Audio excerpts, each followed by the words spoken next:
Boa noite, gente. Eu sou Ângela Vidal. Hoje, com vocês, como todas as noites, vamos passar essas horas noturnas com...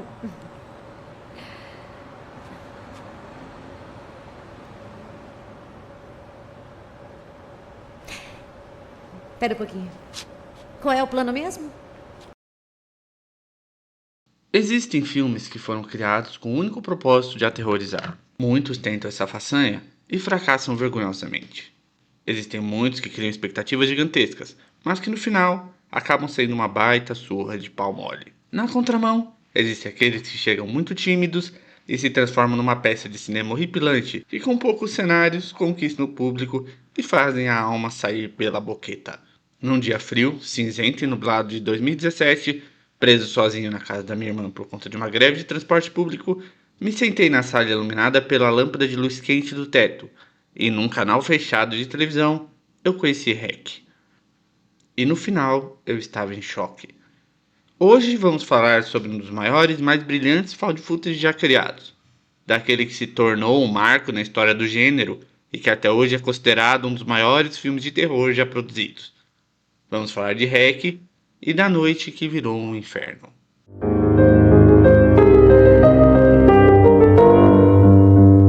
Calma, Continua pessoal. filmando, hein? Eu acho que é ela. Estamos aqui no apartamento. Senhora? Vamos ver qual o problema Senhora, dessa senhora. não ouviu a sirene?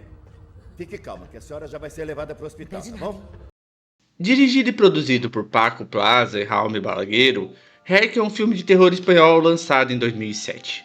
Na trama, uma equipe de reportagem de um programa chamado Enquanto Você Dorme acompanha a madrugada no corpo de bombeiros e durante uma chamada de emergência acabam presos dentro de um prédio residencial com uma contaminação zumbi. A equipe de reportagem é composta pela senhorita Ângela Vidal e seu cameraman. Ambos serem profissionais que estão gravando uma matéria justifica muitas das ações que eventualmente poderiam ser questionadas por conta de haver uma câmera numa situação de emergência. Uma das maiores críticas dos inimigos do found footage é que os personagens não largam a câmera para nada. Aqui existe uma justificativa válida para isso, uma vez que presos dentro do condomínio tudo precisa ser registrado.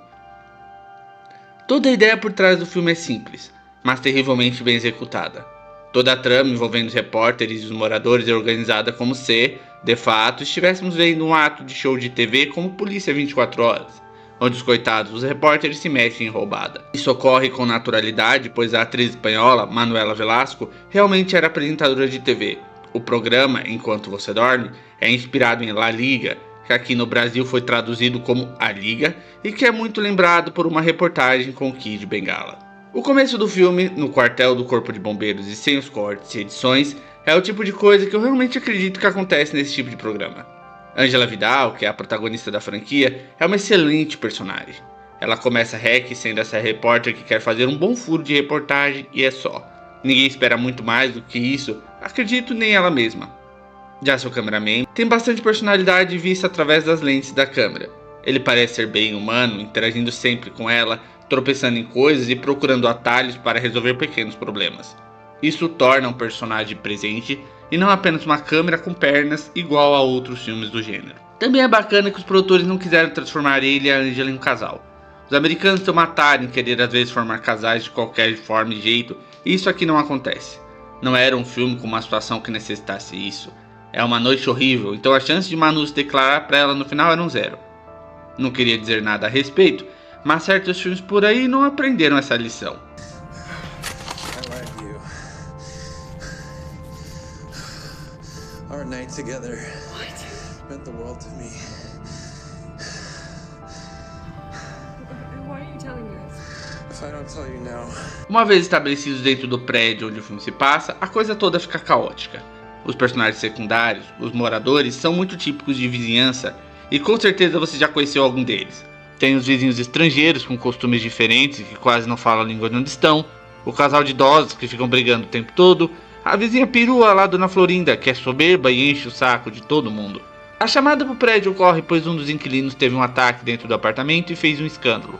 A cena da Dona Zumbi gritando e atacando os bombeiros e o policial é uma cena absolutamente aterrorizante, pois numa primeira assistida e sem saber muito, não temos como ter certeza do que está acontecendo. A gritaria envolvida e o jogo de luz e sombra faz essa ser uma cena apavorante e é apenas o começo. todo mundo daqui. Eu não quero ninguém aqui enquanto a ambulância não chegar, tá bom? Por favor. Conforme o filme avança, vamos ficando cada vez mais presos no ambiente pesado. Quando o prédio é lacrado e os personagens percebem que não tem para onde fugir, a coisa toda escalona muito rapidamente. A infecção zumbi tem um efeito variado quando falamos de tempo, e isso contribui para não sabermos o quanto leva para essa doença se espalhar. Filmes de zumbis são comuns até demais, mas Hack trabalha seus monstros de uma forma enlouquecedora e surpreendente. Desde o começo você consegue sentir, observando pelos ângulos de câmera, que eles não são apenas zumbis raivosos. Existe algo mais maquiavélico escondido dentro dessa moléstia. O tempo dentro do prédio não serve apenas para te assustar e te colocar de joelhos. Entre a cena de violência gráfica e tensão, temos a construção dos personagens em meio àquele cenário. O filme foca bastante tempo em explorar cada um dos moradores, dando para eles personalidades distintas que nos fazem simpatizar ou não com cada um deles.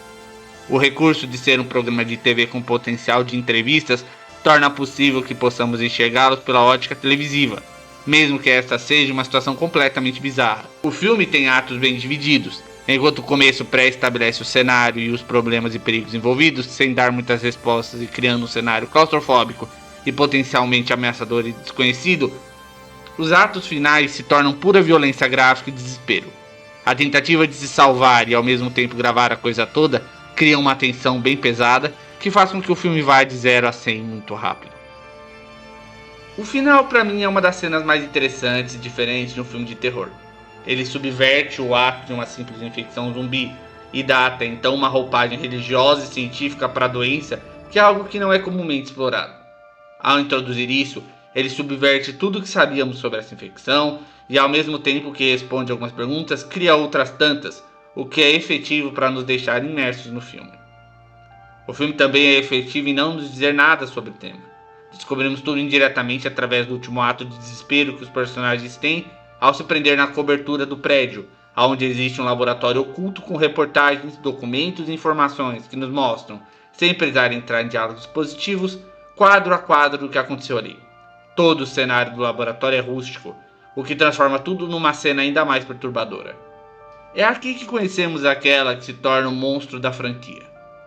Tristana Medeiros, ou para os íntimos, Nina Medeiros, interpretada pelo ator Javier Botetti. É o horror máximo do filme, onde somos finalmente apresentados para a causa de todo o mal e podridão que tomou conta do prédio. Um monstro em forma humana que oscila entre uma criança perdida e confusa a um monstro possuído por algo maligno que não poderia em hipótese alguma sair daquele ambiente sem causar um desastre. As cenas dela batendo nas coisas, enlouquecida e gritando no escuro, são o ápice do medo nesse filme. E a cena de Angela sendo arrastada para a escuridão se consolidou, até hoje, como icônica e mostra como culturas diferentes trabalham o horror de formas distintas. Diante da escuridão, da solidão e do mal, às vezes não há saída. O filme estreou em agosto de 2007, no 64º Festival Internacional de Cinema de Veneza. Os diretores não tinham nenhum planejamento para que houvessem continuações, mas foi um sucesso tão inesperado que isso acabou ocorrendo e gerou 3 sequências. Isso justifica também certos problemas narrativos que as sequências possuem, que falaremos em outros vídeos aqui no canal. 2 anos depois de sua estreia veio a continuação, Hack, Possuídos, que continua a história de Nina Medeiros e do condomínio. O filme, embora seja excelente, fica aquém do primeiro em questão de termos narrativos. E em 2012 chega Hack, Gênesis, que continua a história, desta vez do ponto de vista de um casamento. Esse, que é o meu favorito ao lado do primeiro, inicia-se como um found, mas abandona a estética para uma abordagem tradicional de filmagem. Esse filme é meu queridinho de sempre, e quem falar mal dele nos comentários irá receber uma visita da Nina Medeiros em sua casa. A quadrilogia se fecha, no entanto, em outubro de 2014 com Hack, Apocalipse. O filme é considerado por mim o mais fraco da franquia, tentando finalizar arcos de personagens, mas com incoerências narrativas, se tornando uma parcela genérica da franquia Hack. Mesmo assim, ele consegue ser um bom filme de ação horror para se assistir eventualmente com o seu companheiro. Apesar da cronologia principal ter apenas 4 filmes, no caso da franquia Hack houve uma coisa engraçada. O diretor, John Eric Doodle, conhecido pelo excelente Assim na Terra como no Inferno, lançou um filme chamado Quarentena. Essa versão nada mais é do que Hack copiado linha a linha por produtores americanos. É bem conhecido que americanos no geral têm certa dificuldade de acompanhar material de cinema feito por outras culturas. Isso se reflete tanto nos remakes americanos de filmes japoneses como O Chamado ou O Grito, quanto em REC. No caso de Quarentena, foi uma adaptação um pouco safada, que somente excluiu as partes religiosas que faziam REC ser um diferencial e transformou sua própria versão num filme de zumbi genericão. Ele é relevante caso não se conheça a versão espanhola, senão se torna apenas uma cópia. Em contrapartida, sua continuação, Quarentena 2, dirigido por John Pogue, o cara de No Fundo do Mar 3, leva essa parcela da franquia para um novo cenário e termina com um possível gancho que acredito que seria interessante de acompanhar. Contudo, nunca houve uma continuação para o mesmo. Uma última menção honrosa é que, reza a lenda, o incrível jogo de terror Outlast teria se inspirado em REC. Tanto a mistura de religião e ciência quanto o ponto de vista de uma câmera de mão foram baseados nessa maravilhosa franquia. Um dia traremos Outlast para vocês aqui no canal. Esperamos que tenham gostado, curtam, comentem e compartilhem. Nos sigam também em nosso outro canal, A Ponte de Comando. Meu muito obrigado, e se estiverem em apuros, não se esconda na cobertura do seu prédio. Você não sabe quem está morando lá.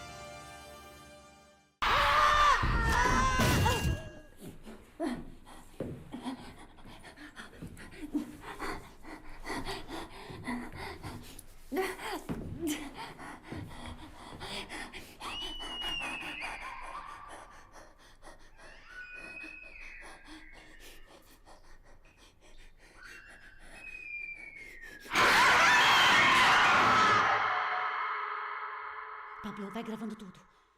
Puta merda.